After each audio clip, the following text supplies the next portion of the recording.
तो वर्तमान से शॉर्ट टाइप 1 नंबर सम्बलित प्रश्न उत्तर जोड़ा रहउची गोटे शब्द रे उत्तरमूलक प्रश्न उत्तर रहउची सेटा देखिबा। तो अवैधानिक माध्यम रे माध्यमिक शिक्षा प्रदान करुवा केंद्रीय संस्थाटीर नाम होची एनआईओएस। एनआईओएस रो पूर्व नाम थला कोन एनओएस। तबरे एनआईओएस माध्यम रे शिक्षा ग्रहण करिवा पई केते बयस सीमा थाए जे कोनोसी सीमा न थाए बयसर। तबरे एनआईओएस रे छात्र छात्री माने निजर कोन बाछि परन जे विषय बाछि परन एनआईओएस रे पढिया पई कठोर उपस्थान नियम अछि कि ना नाही।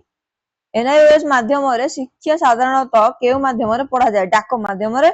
एनआईओएस परीक्षा देवा पई एक निर्दिष्ट समय अछि कि नाही अधिवेशन अनुसार आउ नमनीय फ्लेक्सिबल रहउची। तो एनआईओएस केउ प्रकार शिक्षा व्यवस्था अटे अवैधानिक बा मुक्त विद्यालय शिक्षा पत्र विनिमय शिक्षा काहाकू गुरुत्व देइथाय नमनीयता। एनआईओएस केउ स्तरर शिक्षा प्रदान करे माध्यमिक और उच्च माध्यमिक स्तरर शिक्षा प्रदान करे। रामसार पुनर्रूप होची राष्ट्रीय माध्यमिक शिक्षा अभियान।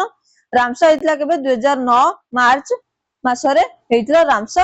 तार उद्देश्य होची कोन सर्वसाधारण पई माध्यमिक शिक्षार सुगमता और गुणवत्ता वृद्धि करिबा। रामसा केउ श्रेणी पई प्रयोज्य जे नवम रु द्वादश श्रेणी 9 रु 12 पई प्रयोज्य। रामसा रे केउ काहाकू अधिक अग्राधिकार दिया जाय जे दुर्बल वर्गर छात्र छात्री अनुसूचित जाति जनजाति बालिका माननकू दिया जाय। रामसा अधीन रे कोन उन्नयन उपरे गुरुत्व दिया जाय अध्यापक प्रशिक्षण और भौतिक भित्तिभूमि। रामसा केउ मंत्रालय अधीन रे कार्य करे जे शिक्षा मंत्रालय मानव संबल विकास मंत्रालय। रामसार मुख्य लक्ष्य होची माध्यमिक स्तर रे नाम लेखा हार वृद्धि करिवा। नाम लेखा हार वृद्धि तार मुख्य लक्ष्य कार रामसार।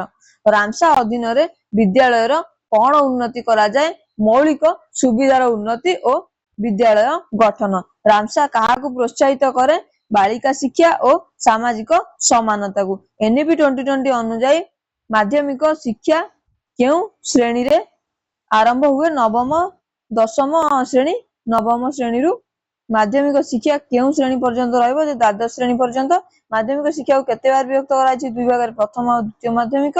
एनईपी 2020 रे माध्यमिक शिक्षार मुख्य निर्देशना कोन जे बहु विषयक बा मल्टीडिसिप्लिनरी शिक्षा दृष्टिकोण रहउची। छात्र छात्री माने कोन बाछिया स्वाधीनता पांदे जे विषय समूह आउ इच्छाधीन विषयर समष्टि। केउ शिक्षा को माध्यमिक पाठ्यक्रम सहित एकीकृत करा जिवो वृत्तिमूलक शिक्षा व वोकेशनल एजुकेशन। शिक्षण प्रणाली काहा उपरे गुरुत्व देबो आलोचना और विश्लेषणात्मक चिंतन क्रिटिकल थिंकिंग। पाठ्यक्रम काहार दिग निर्देश रे प्रस्तुत हेबो जे एनसीएफ।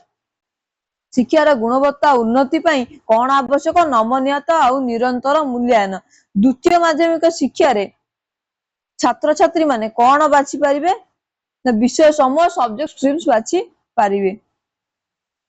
तो एतला तुमरो ग विभाग रो प्रश्न उत्तर।